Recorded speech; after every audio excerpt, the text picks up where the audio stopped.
Թուրքիայի հետ մեր երկխոսությունը ես կարող եմ անկեղծ ասել,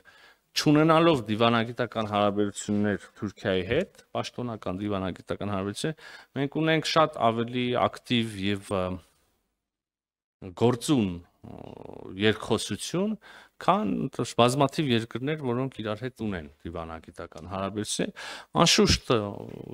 իրավացի կլինի որևէ մեկը, եթե ասի, որ պետքա ժամանակն ավաղուց արդեն,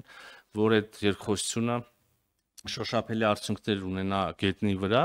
ես եթե որևէ մեկ այդպիսի բան ասի, ինքս կհամաձայնվեմ, իհարկե այդ երկխոսությունը շատ տևական ժամանակ եւ շատ դրական հունով զարգացել է, բայց նաև վերջնարդյունքներ, իհարկե կան միջանկյալ արդյունքներ,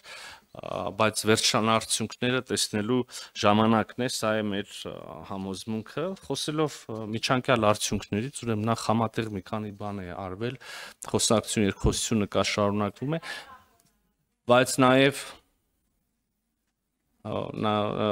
գետնի վրա տեղ ունեցած որոշ բաներ, օրինակ փետրվարից Հայաստան-Թուրքիա պետական սահմանի ուրեմն մարգարե անցակետը հիմնարարվել է, պատրաստ է ուրեմն գործելուն եւ այս անցակետը ամբողջությամբ ուրեմն վերահսկվում է Հայաստանի Հանրապետության սահմանային զորքերի կողմից։ Խոսեցինք ռազմավարական երկխոսությունից, այս տարվա առաջին կեսին արդեն մենք հնարավորություն ենք ունեցել նոր երկգործընկերների հետ հավաստել կամ ստեղծել այսպիսի ձևաչափ Նիդերլանդների հետ մենք արդեն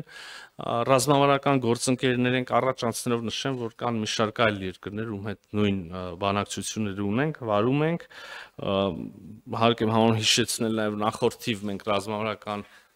երկխոսություն ենք հաստատել Մեծ Բրիտանիայի հետ, Միացյալ Թագավորության հետ։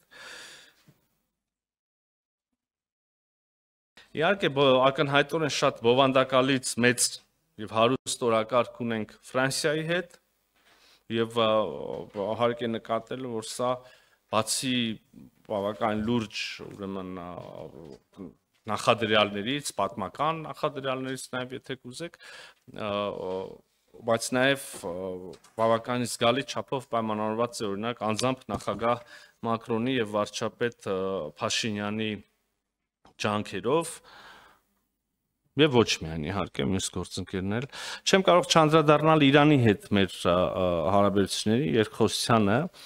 լինի դա թե երկկողմ, ուրեմն ձևաչափով կամ համատեքստում, թե տարածաշրջանային առումով։ Մարտին տեղի ունեցավ Իրանի արտաքին գործերի նախարարի այցը Երևան, մեր երկու երկրների միջև բարձրաստիճան փոխհատուցությունները անընդհատ են, հաճախակի են, ընդգրկում են տարբեր գերատեսչություններ,